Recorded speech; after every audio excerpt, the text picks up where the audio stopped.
안녕하세요. 저는 존 빌입니다. 책 초자연적인 예언과 초자연적 구원의 저자입니다. 아주 많이 제 인생을 바꾼 일들에 대한 초자연적인 이야기를 나누려고 왔습니다. 제가 이야기하고 싶은 첫 번째는 위저 보드에 대한 제 경험입니다. 위저 보드가 무엇인지 모르는 사람들에게 그것은 무해한 게임처럼 보입니다. 그런데 그것은 세상을 떠난 사랑하는 사람들이나 죽은 사람과 접촉하는 게임입니다. 당시 저는 할머니와 함께 살고 있었는데 엄마 베버리와 헬렌 이모도 그곳에 살고 있었습니다. 그들은 위저 보드를 구입했고 이 게임을 하기 시작했습니다. 위저 보드에 대해 설명하겠습니다. 사람들이 이 게임에 참여할 때 기본적으로 영이 그들에게 말하도록 요청하는 것입니다. 그들이 하는 일은 플랑셰트에 손을 얹고 주문을 외웁니다. 플랑셰트는 위자 보드에 사용되는 삼각형 모양의 물체입니다. 질문을 하면 플랑셰트가 움직여 말판 위의 글자를 가리키는 것으로 답을 합니다. 내가 얼마나 오래 살 수 있습니까? 라고 물어보면 특정 숫자로 이동하거나 질문에 예 또는 아니요라고 말하는 운세를 보는 장난감 매직 8볼과 같습니다. 그들이 밤에 그 게임을 하고 있었고 저희 어머니가 가장 많은 관심을 받은 것 같았습니다. 사실 어머니가 보드 이면에 무엇이 있는지 진정한 동기를 알기 전에 그것은 무해했습니다. 제 말은 아주 재미있다는 것입니다. 하지만 그런 다음 바뀌어 보드를 통해 저주하고 제가 입 밖에 낼 수 없는 조속한 말을 하기 시작합니다. 어머니가 내가 얼마나 오래 살 수 있습니까? 하고 질문을 했고 답이 왔습니다. 그것은 그녀를 두렵게 하고 몇십 년 동안 공포에 떨게 만든 것이었습니다. 보드를 통해 어머니가 10년 후에 죽을 것이라고 했습니다. 그 당시 어머니는 26살이었기 때문에 그 점에 대해 매우 염려하셨습니다. 그녀는 그 세월 동안 그리고 36번째 생일이 가까워질수록 더 죽음에 대해 이야기하곤 했습니다. 내가 죽으면 형제를 돌보아라. 알다시피 인생이 더덥다. 인생이 너무 짧다. 생일이 가까워짐에 따라 저는 하나님께 기도하고 있었습니다. 주님, 우리 엄마를 죽게 하지 마십시오. 제발 그녀가 죽게 두지 마십시오. 감사하게도 어머니는 죽지 않으셨습니다. 그녀는 27년을 더 살았는데 그것에 대해 정말 감사합니다. 그녀는 36번째 생일이 아니라 63번째 생일에 세상을 떠나셨습니다. 그것은 저에게 꽤 이상했습니다. 어머니가 구원받았다는 것을 저는 압니다. 어머니가 세상을 떠나실 때 저는 거기에 있었습니다. 저는 그것에 대해 하나님께 말씀드렸고 하나님은 저에게 어머니가 그분과 함께 있다는 확신을 주셨습니다. 그것에 대해 주님께 감사드리고 있습니다. 이것은 이 마녀 보드를 사용하는 것의 위험성을 보여주기 위한 것입니다. 그것으로 인생을 엉망으로 만들고 싶지 않을 것입니다. 마지막으로 개인적으로 저에게 일어난 초자연적인 일을 들려드리고 싶습니다. 저는 19살이었고 구원받기로 결심했습니다. 노스캐롤라이나 주 더럼에 가고 있었습니다. 저는 젊음의 장소, 재미있게 지내고 싶은 자리에 있었습니다. 그런데 제 삶에서 부르심을 받았습니다. 하나님이 저를 이끄셨습니다. 매우 혼란스러운 시간이었습니다.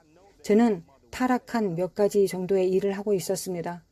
방학에 대학에서 집에 돌아왔습니다. 저는 반바지, 운동화 및 티셔츠를 입고 있었습니다. 이유가 있어서 이것을 말하고 있습니다. 친구와 함께 있었고 저는 비비총을 가지고 있었습니다. 비비총은 매우 무거웠고 단단한 검은 금속이었습니다. 친구는 여러 차례 경찰에 의해 체포되었다고 말했습니다. 사람들이 진짜 총이라고 생각했기 때문입니다. 우리는 여름밤을 걷고 있었습니다. 제가 달라고 했는지 모르겠지만 어째서인지 제가 총을 가지고 있었습니다. 우리는 골목 끝에서 개를 보았습니다. 우둔한 젊은 패기에 그 개를 쏘기로 했습니다. 그것이 잘못됐다는 것을 압니다. 지금 그런 일을 절대 하지 않을 것입니다. 하지만 그때 그렇게 하기로 했습니다. 개는 본능적으로 번화한 거리를 가로질러 다른 골목으로 뛰어들어갔습니다. 우리는 그를 쫓기 시작했습니다. 제가 친구보다 약간 뒤처진 것 같은데 총을 손에 들고 달리고 있었습니다. 갑자기 음성이 들렸습니다. 영의 말하고 영이 통역하는 성령님의 음성과 같은 것이 아니었습니다. 누군가가 직접 말하는 것을 듣는 실제 목소리와 같았습니다. 이 음성이 제 귀에 바로 들리는 것 같았습니다. 총을 반바지에 놓고 그 위에 셔츠를 덮으라. 저는 뭐라고요? 라고 말했습니다. 제가 듣고 있는 것을 믿을 수 없었기 때문입니다. 다시 그 음성이 들렸습니다. 총을 반바지에 놓고 그 위에 셔츠를 덮으라. 제가 꼭 이것을 해야 하는 것처럼 긴급했습니다. 지금 말하는 데 걸리는 만큼의 시간이 아니라 잠깐의 순간이었습니다. 번잡한 거리를 달리는 동안의 일이었습니다. 저는 총을 반바지에 놓고 그 위에 셔츠를 덮었습니다. 제가 왜 이러는지 모른 채 말입니다. 개는 다른 골목으로 달려갔습니다. 제가 한쪽에 있고 친구는 다른 쪽에 있었습니다. 이 개가 어디에 있는지 확인하고 쏘려고 했습니다. 하지만 다음에 일어난 일은 2대의 오토바이가 우리 뒤에 섰습니다. 그들이 꼼짝 말고 돌아서라고 말한 것 같습니다. 우리 둘 다 돌아서자마자 오토바이에 탄 사람들이 총을 뽑아 우리를 향하게 했습니다. 총이 뽑히는 것을 보자마자 우리는 손을 들었습니다. 저는 무슨 일이냐고 물었습니다.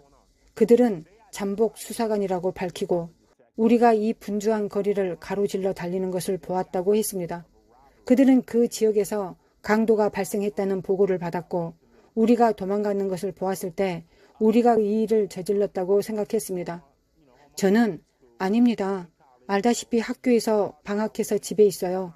우리는 방금 개를 받고 재미로 개를 쫓으려고 했을 뿐입니다. 라고 했습니다. 그들 중 한 명이 다음에 더 조심하라고 말했고 떠났습니다. 친구가 저를 미쳤다고 생각하는 것을 원하지 않았기 때문에 음성을 들은 것에 대해 말해줄 마음이 없었습니다. 그래서 우리는 그냥 걸었습니다. 누가 저에게 말하고 있는지 몰랐기 때문에 그분이 하나님이신지 몰랐습니다. 하지만 제가 아는 전부는 그것이 제 생명을 구했다는 것입니다. 나중에 성경을 읽었는데 천사들이 구원의 상속자가 될 자들을 섬긴다는 것을 알게 되었습니다. 하나님은 제가 그분의 말씀을 전할 것을 아셨습니다. 하나님은 제가 책을 쓸 것을 알고 계셨습니다. 하나님은 제가 그분을 위해 일할 것을 아셨습니다.